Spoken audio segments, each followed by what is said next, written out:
एक लड़के के एक्सीडेंट के बाद वो अपने हॉस्पिटल की खिड़की से एक ब्यूटीफुल सी लड़की को देखता है। देखते हुए उसने नोटिस किया कि उस लड़की ने किसी का मर्डर कर दिया है। कहानी में ट्विस्ट तब आता है जब एक स्ट्रेंजर का उसे मैसेज आने लग जाता है। उसे उस मर्डर के बारे में सब कुछ पता था। अब आगे क्या होगा ये इस मूवी की मिस्ट्री है। हेलो फ्रेंड्स, आज मैं आपको 2017 की एज ऑफ इनोसेंस ये मिस्ट्री थ्रिलर मूवी एक्सप्लेन करने वाला हूँ। इसमें अलग अलग ट्विस्ट एंड टर्न्स आते हैं, तो अंत तक इस वीडियो को जरूर देखिएगा। अब बिना किसी देरी के एक्सप्लेनेशन स्टार्ट करते हैं। मूवी स्टार्ट होती है और हम हमारे मेन कैरेक्टर कैंग से इंट्रोड्यूस होते हैं। कैंग 19 ईयर्स का है। उसे अपनी बाइक पर अलग अलग प्लेसेस पर जाना अच्छा लगता है। उसका मानना है हमें लाइफ में जो भी चीज़ करनी है, जो भी चीज़ चाहिए वो जल्दी से कर लेनी चाहिए, बाद में हमें पछताना ना पड़े। आज भी वो कहीं जा रहा था, तभी अचानक से आगे की गाड़ी से एक टायर नीचे गिरा। ये कैंग की गाड़ी पर आ रहा था, तो इस वजह से उसका बैलेंस चला गया।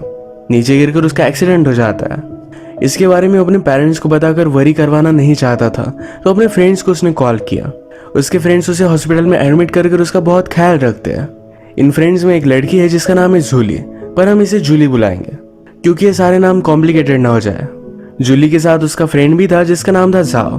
उसके फ्रेंड ने उसे कहा कि तुम्हें इस तरीके से इतना ज्यादा घूमना नहीं चाहिए। वो उन्हें भी वही बात बताता है कि लाइफ में मैं कुछ भी रिग्रेट नहीं करना चाहता। उसके बेड के पास और एक पेशेंट था। इस ओल्ड मैन को डायबिटीज बीपी है।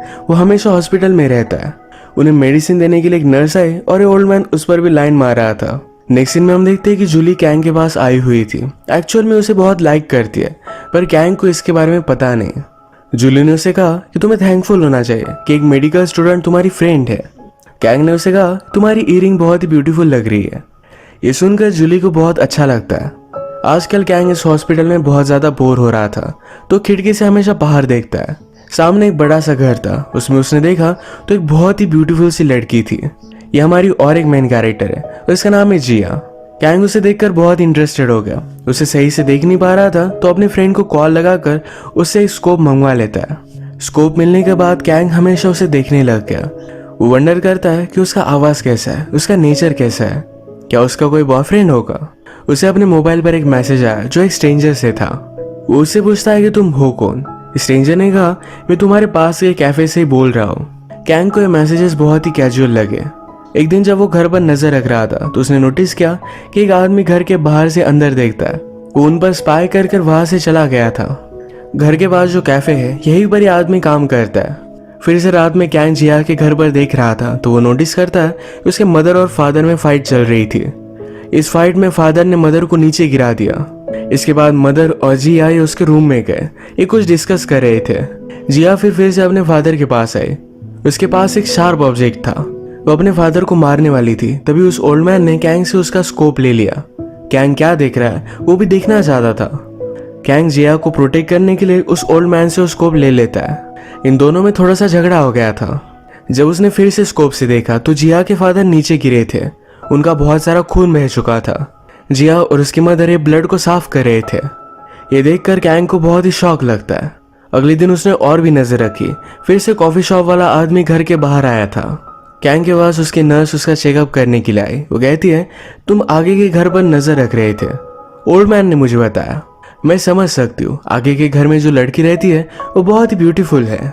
नर्स के जाने के बाद कैंग ने फिर से नजर रखी। जिस कारपेट पर ब्लड पड़ा था उस कारपेट को धोने के लिए भेजा जाता है। रात में कैंग को अपनी इंजरीज की वजह से जरा पेन होने लग जाता है। उसने नर्स को बुलाया, पर नर्स आसपास नहीं थी, तो खुद चलकर उसे ढूंढने लग जाता है। उसने एक रूम में देखा कि नर्स किसी के साथ इंटीमेट हो रही है। ये वही आदमी है जो नीचे का कॉफी शॉप चलाता है।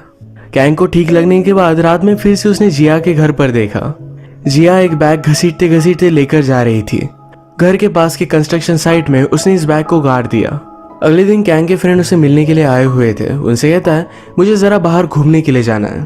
वो कंस्ट्रक्शन साइट पर आया और देख लेता है कि जिया ने जिस बैग को गाड़ा था वो सेफ है या नहीं। ऑर्डर देते हुए कैफे ओनर से उसने बात की। उसने जिया के बारे में उससे पूछा। वो कहता है क्या तुम उस घर के लोगों को जानते हो? मैंने सुना कि उनके घर में बहुत सारे झगड़े चलते हैं। कैफे ओनर कहता है कि मुझे इसके बारे में कुछ भी पता नहीं है।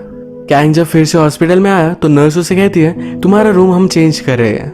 कैंग बहुत ज्यादा गुस्सा हो जाता है। वो कहता है मुझे इसी रूम में रहना है। अगर तुमने मुझे यहाँ रहने नहीं दिया तो तुम्हारे और तुम्हारे बॉयफ्रेंड के बारे में मैं हॉस्पिटल के मैनेजमेंट को बता दूंगा। नर्स मान नहीं रही थी। कैंग कहता है कि अगर मैं उस रूम में नहीं रह सकता तो मुझे हॉस्पिटल में रहना ही नहीं है। वो फिर वहां से डिस्चार्ज ले लेता है और घर पर ही आराम करता है। घर पर भी जूली उसका ख्याल रख रही थी। घर पर उसे एक मेल मिलता है जिसमें लिखा है कि मुझे पता है कि तुम क्या कर रहे हो, तुम डेंजर में हो। कैंग जिया को बहुत लाइक करता है, मर्डर के बावजूद उसे प्रोटेक्ट करना चाहता है। अब इसके बाद थोड़े दिन बीत गए, कैंग का प्लास्टर निकल चुका है। वो फिर डायरेक्टली जिया के घर के बाहर ही आता है। जिया आज अपने वर्क के लिए जरा लेट हो चुकी थी तो उसे उसके घर का सिक्योरिटी कार्ड नीचे गिर गया।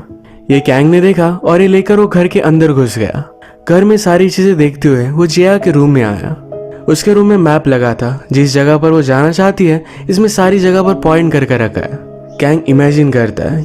कैंग चाहता था कि जिया जिस भी प्लेस पर जाए वहां से उसे पोस्ट कार्ड भेजे। देखते देखते ही जिया फिर से घर में वापस आ गए। वो और उसकी मदर एक दूसरे के साथ झगड़ रहे थे। जिया बता रही थी कि मुझे इस तरीके की लाइफ नहीं जीनी, पर उसकी मदर उसे फोर्स करती है। अगले दिन कैंग फिर से जिया का पीछा करता है। वो कैफे में गई और कैफे ओनर के पास रो रही थी। इसके बाद वो जहां भी जाती है वो उसका पीछा करता है। पीछा करते करते कैंग को फिर से स्ट्रेंजर से मैसेज आया। इसमें लिखा था, मुझे पता है कि तुम क्या कर रहे हो। कैंग की जिया पर नजर रखते हुए फोटो उसने निकाली हुई थी। कैंग वंडर करता है कि ये हो कौन सकता है। वो सब पर शक करने लग गया था। इसके बाद वो जिया का पीछा करते हुए जहां पर वो काम करती है वहां पर पहुंच गया। उसने नोटिस किया इस ऑफिस में वैकेंसीज है। वो हमेशा जिया के पास ही रहना चाहता है, उसे और भी जान लेना चाहता है, तो इसी वजह से यहाँ पर अप्लाई कर देता है। जॉब मिलने के बाद स्ट्रीट पर जाकर अलग अलग लोगों के सर्वे लेने का उसका काम था। ये सबमिट करने के लिए जिया के पास आया। जिया कहती कि तुमने बहुत ही कम सर्वेज लाए, तो अब क्या था। कैंग अगले दिन बहुत मेहनत करता है, उसने बहुत सारे सर्वेज लाए। ये काम करते करते जिया के घर के कारपेट की वॉशिंग जिस जगह पर हुई थी वो जगह उसने देखी। यहाँ पर वो इंक्वायरी करने वाला था, तभी उसका फ्रेंड उसे मिल जाता है। कैंग कहता है कि जूली को भी बुला लो। कैफे में कैंग ने देखा कि उसके हॉस्पिटल की नर्स, कैफे ओनर और उसके फ्रेंड्स भी थे। वो इन्हीं सब पर शक कर रहा था। उसने फिर स्ट्रेंजर को मैसेज किया कि तुम ये सब कर क्यों रहे हो। स्ट्रेंजर का रिप्लाई आया कि मैं तुम्हें हेल्प करना चाहता हूँ। ये रिप्लाई आने के बाद कैंग सबके फोन कहाँ है ये देख रहा था। बाकी लोग काम कर रहे थे और उसके फ्रेंड्स के फोन ये टेबल पर थे। इसका मतलब है स्ट्रेंजर इनमें से कोई भी हो नहीं सकता। अगले दिन कैंग अपने काम पर स्टेयर्स के पास बैठा हुआ था। कंपनी के कुछ ऑफिसर डिस्कस कर रहे थे कि जिया के फादर आजकल कंपनी में आ नहीं रहे। कंपनी के नाम पर उन पर बहुत बड़ा लोन है, अब इसका क्या होगा। ये सब सुनने के बाद कैंग जिया के पास आया। उसे कहता है, आजकल तुम्हारे फादर काम पर क्यों नहीं आ रहे। जिया पूछती कि तुमने ऐसा क्यों कहा।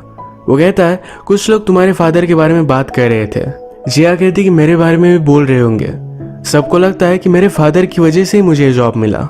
जिया उसे बताती कि मेरे फादर सिर्फ जरा बीमार है, वो थोड़ी देर में वापस आ जाएंगे। इसके बाद नेक्स्ट सीन में जिया लंच कर रही थी तो कैंग उसके पास आ गया। उसे पूछता है, क्या कल रात तुम फ्री हो।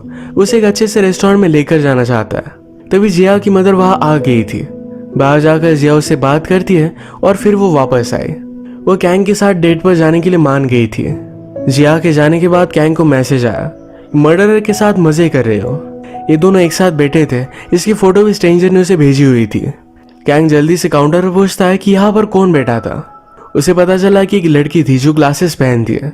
उसकी फ्रेंड जूली भी ग्लासेस लगाती है, तो उसे लग रहा था कि शायद वही होगी। वो उसे वीडियो कॉल लगाता है, पर उसने देखा कि जूली अपने घर पर थी। अगले दिन फिर जूली और कैंग ये दोनों डेट पर आए, एक दूसरे से बातें करते हैं।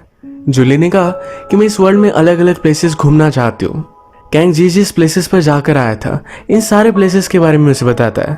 कहता है, लाइफ बहुत ही शॉर्ट है, हमें अभी के अभी से जी लेना चाहिए। हम परफेक्ट मोमेंट का वेट नहीं कर सकते। अगर हमने ऐसा नहीं किया तो बाद में हमें रिग्रेट करना पड़ेगा। ये बात जूली को पसंद आती है। इनकी डेट बहुत अच्छी गई थी। वो अब घर जा रही थी तो कैंग ने कहा, तुम्हें घर तक छोड़ देता हूँ। उसने उसकी स्ट्रीट का भी नाम लिया था। इस पर जूली बहुत ही सस्पिशियस होगी। वो कहती है, तुम्हें मेरे बारे में बहुत सारी चीजें पता है, मैं कहाँ रहती हूँ, मैंने इसके बारे में तुम्हें नहीं बताया था। कैंग की चोरी पकड़ी गई। उसे ऑनेस्टली सब कुछ बताता है। वो कहता है कि मेरा एक्सीडेंट हुआ था, मैं तुम्हारे घर के सामने के हॉस्पिटल में था। मैं तुम्हें फर्स्ट टाइम देखा तो तुम मुझे बहुत अच्छी लगी थी। मैं तुम में बहुत ही इंटरेस्टेड हो गया। मुझे जब पता चला कि तुम कहाँ पर काम करते हो तो तुम्हारे पास रह सकूं, इसलिए मैंने वहीं पर जॉब ले लिया। मैं तुम्हें बहुत लाइक करता हूँ। ये सब सुनकर जूली ने उसे गले लगा लिया। इन दोनों को हक करते हुए जिया के मदर के बॉडीगार्ड्स ने इन्हें देख लिया। वो बहुत ज्यादा गुस्सा हो गए थे। कैंग को वार्निंग देते हैं कि जिया से जरा दूर रहना। वो कैंग को वार्निंग देते हैं कि जिया से दूर रहना। अगले दिन कैंग जब काम पर गया तो जिया उसे कहीं भी नहीं मिलती। उसका घर भी बंद पड़ा था। इसके बाद वो डायरेक्टली कैफे ओनर से आकर बात करता है। वो उसे कहता है कि मुझे पता है कि तुम और जिया फ्रेंड हो, वो कुछ ट्रबल में है, तुम्हें मुझे हेल्प करनी पड़ेगी।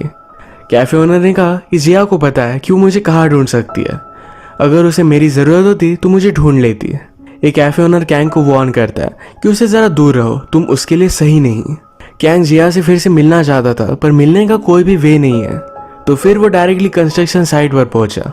ये कंस्ट्रक्शन साइट जिया अपने बेडरूम से देख सकती है, तो यहाँ पर उसने एक साइन बना लिया। पास जो कैफे है, इस कैफे का ये साइन था। फिर वो इस कैफे में जाकर रात भर वेट करता है। बाहर बारिश होने लग गई थी, यहीं पर वो खड़ा होकर वेट कर रहा था। सुबह होने के बाद फाइनली जिया उसके पास आ गई। वो कहती कि तुम पागल हो, रात भर वो यही बैठा था। ये दोनों एक दूसरे को गले लगा लेते हैं। जिया कहती कि अब उस घर में मैं नहीं रह सकती। जिस भी जगह पर ये जाना चाहते थे डायरेक्टली उस जगह पर निकल जाते हैं। कैंग जिया को एक बीच दिखाने के लिए लेकर आया। वो कहता है जिस दिन मेरा एक्सीडेंट हुआ था मैं इसी बीच पर आ रहा था, मेरा एक्सीडेंट नहीं होता तो मैं तुमसे नहीं मिलता। वो कहता है तुमसे मिलने के लिए फिर से मेरा एक्सीडेंट हो फिर भी वो वर्थ इट होगा। ये दोनों एक दूसरे के साथ बहुत एंजॉय करते हैं। रात में होटल में आकर इंटीमेट हो गए। इसी तरीके से इनकी रिलेशनशिप डेवलप होती गई। अब 1 मंथ हो चुका है, ये पूरा मंथ होटल में ही थे। यहाँ से जाने के लिए कैंग जरा अपसेट था, तो जिया कहती है क्यों ना हम और 1 मंथ रुक जाए। कैंग इसके लिए एक्साइटेड हो जाता है। होटल का सारा बिल जिया ने पे किया। ये फिर से बहुत एंजॉय करते हैं। एक दिन घूमते घूमते कैंग को एक बाइक बहुत पसंद आई। जिया और कैंग अपने रूम में थे। कैंग उसकी ड्राइंग बना रहा था। जिया पूछती है तुम मेरी ड्राइंग क्यों बनाते हो। कैंग ने कहा मुझे हर एक ब्यूटीफुल चीज की ड्राइंग करना अच्छा लगता है। जिया फिर उसे नीचे लेकर गई। उसने कैंग के लिए वो बाइक बाय कर ली थी।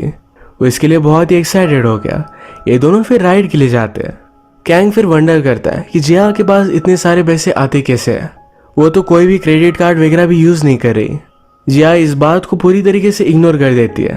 अब कैंग को फिर से स्ट्रेंजर का मैसेज आया। इसमें लिखा था कि जल्दी से फिर से टाउन में वापस आ जाओ, वरना जिया ने जो भी किया है इसके बारे में सबको बता दूंगा।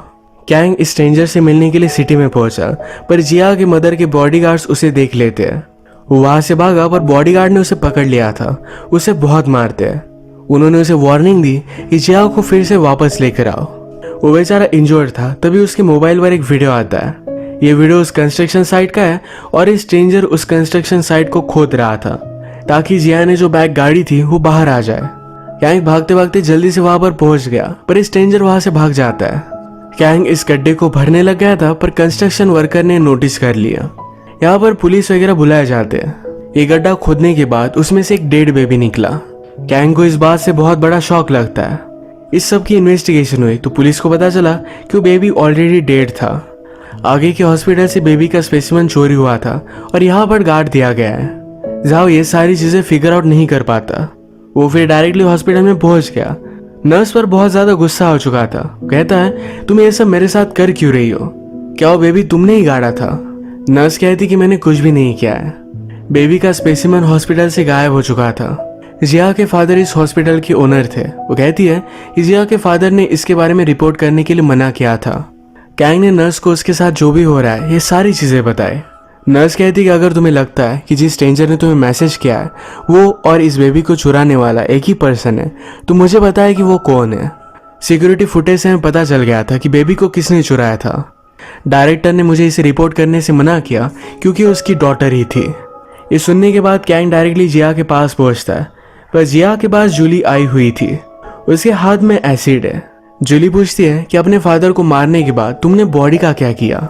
जिया ने कहा कि उस बैग में बच्चों के खिलौने थे। जूली इस बात को मानती नहीं। तभी वहां पर कैंग पहुंच चुका था। जिस स्ट्रेंजर का कैंग को मैसेज आ रहा था ये जूली ही थी। उसे कहती है तुम अपनी आंखों से जो भी देख रहे थे उस पर बिलीव नहीं कर पा रहे थे। मैं चाहती थी कि जिया के फादर की बॉडी मिलने के बाद तुम्हें पता चल जाए कि जिया एक किलर है। मैं तुमसे प्यार करती हूँ, इसी वजह से सब मैंने किया। कैंग फिगर आउट नहीं कर पाता कि उसने जो भी देखा था ये जूली को कैसे पता था। जूली कहती है तुम्हें मैंने जो स्कोप दिया उसमें मैंने एक कैमरा इंस्टॉल कर दिया था। उसके फोन में भी उसने एक ट्रैकर लगा दिया है। जूली भी हमेशा उसका पीछा करती थी। हमने मूवी में देखा था कि कैंग को जब शक आया था तो उसने जूली से डायरेक्टली वीडियो कॉल पर बात की थी। इसके एक्सप्लेनेशन में जूली कहती है कि मेरा फ्रेंड ये सब करने में मुझे हेल्प कर रहा था। इनके पास और एक मोबाइल था, इस वजह से कैंग कुछ भी फिगर आउट नहीं कर पाया। जूली का फ्रेंड भी यहाँ पर पहुंच जाता है, उसे समझाने की कोशिश करता है। वो भी उससे बहुत प्यार करता था।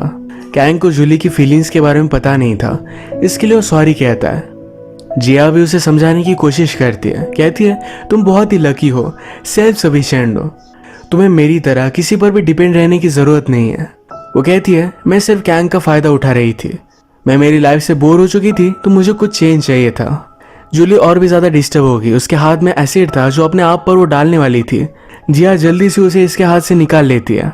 उसका खुद का हाथ भी थोड़ा सा बर्न हो गया था। इसके बाद पुलिस को बुलाया गया और जूली उनके साथ चली जाती है। सबके जाने के बाद कैंग जिया से बात करता है, कहता है तुमने अपने फादर को मार डाला, पर फिर भी मुझे इससे कुछ भी फर्क नहीं पड़ता। मैं तुमसे प्यार करता हूँ और तुम्हारे साथ ही रहना चाहता हूँ।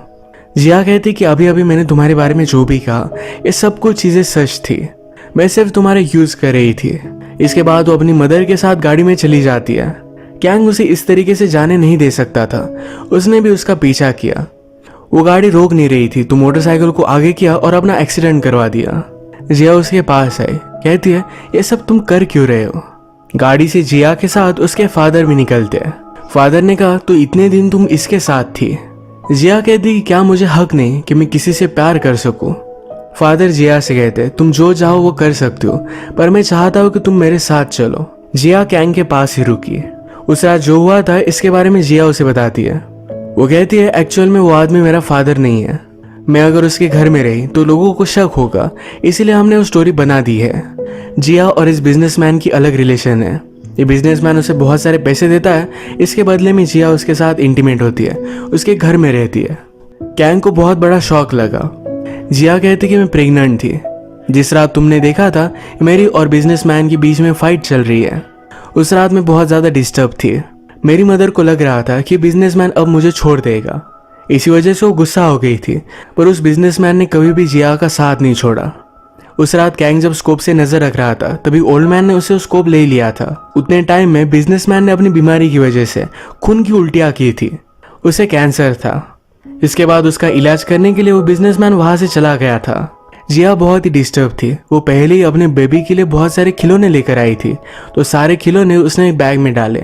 उसने अपने बेबी के सारे टॉयज एज ए फेयरवेल पास के कंस्ट्रक्शन साइट में गाड़ दिया। यही सारी चीजें कैंग ने देखी थी। वो कहती मैं मेरी लाइफ में सिर्फ चेंज चाहती थी। और फिर वो कैंग से मिली। कैंग पूछता है क्या कभी तुमने मुझसे प्यार किया था। जिया इस पर कुछ भी नहीं बोलती। जिया ने डिसाइड किया है कि बिजनेसमैन के साथ ही रहना चाहती है। वो बेचारा हार्ट ब्रोकन होकर वहां से चला गया। फिर से अपने कॉलेज को कंटिन्यू करता है। इसके बाद मूवी में डायरेक्टली 10 साल बीत चुके हैं। वो फिर से जिया के घर के पास के कैफे में ही आया। जिया अब वहां नहीं रहती। वो कैफे ओनर को देखता है तो उसने अब नर्स के साथ शादी कर ली थी। ये दोनों बहुत ही खुश थे। कैंग ने उससे बात की, जिया के बारे में पूछा। कैफे ओनर कहता है कि बिजनेसमैन के लास्ट डे में जिया ने उसका बहुत ख्याल रखा। एक्चुअल में बिजनेसमैन को उसकी कंपनी में उसके पार्टनर ने धोखा दिया था। ये केस भी चल रहा था, इसमें भी जिया ने उसे सपोर्ट किया। ये केस वो बिजनेसमैन जीत गया। बाद में उसकी डेथ होगी और जिया घर छोड़कर चली गई। कैंग पूछता है कि अब वो कहाँ है। कैफे ओनर ने उसे कहा कि वो अलग अलग प्लेसेस घूमती रहती है, हर जगह से तुम्हारे लिए एक पोस्ट कार्ड भेजती है। उसे पता था कि कभी ना कभी तुम इस कैफे में वापस आओगे। कैंग रियलाइज करता है कि 10 साल पहले उसकी एज कम थी, उसकी एजुकेशन कंप्लीट नहीं थी। जिया चाहती थी कि अपनी लाइफ में वो आगे जाए। वो अब सक्सेसफुल है और जिया की लोकेशन भी उसके पास है। वो श्योर था कि जब वो वहां जाएगा तो जिया उसका वेट कर रही होगी। ये दोनों फाइनली एक दूसरे से मिल गए। जिया हमेशा से उससे प्यार करती थी, पर बिजनेसमैन बीमार था, उसे इस तरीके से छोड़कर वो नहीं जा सकती थी, इसलिए उसने उसका ख्याल रखा। कैंग को भी अपनी लाइफ डेवलप करने का एक अच्छा सा चांस उसने दिया। इसके बाद ये दोनों फिर से मिले। इसी के साथ इस मूवी की हैप्पी एंडिंग हो जाती है। अगर आपको एक्सप्लेनेशन अच्छा लगा तो प्लीज़ इस वीडियो को लाइक कर दीजिएगा। मैं बहुत सारी मूवीज़ लेकर आते रहता हूँ, तो प्लीज़ चैनल को सब्सक्राइब कर दीजिए और बेल नोटिफिकेशन आइकन दोनों मत भूलिएगा। हम फिर से मिलेंगे और एक नई मूवी के साथ। तब तक के लिए थैंक यू और आप अपने आप का ख्याल रखिए।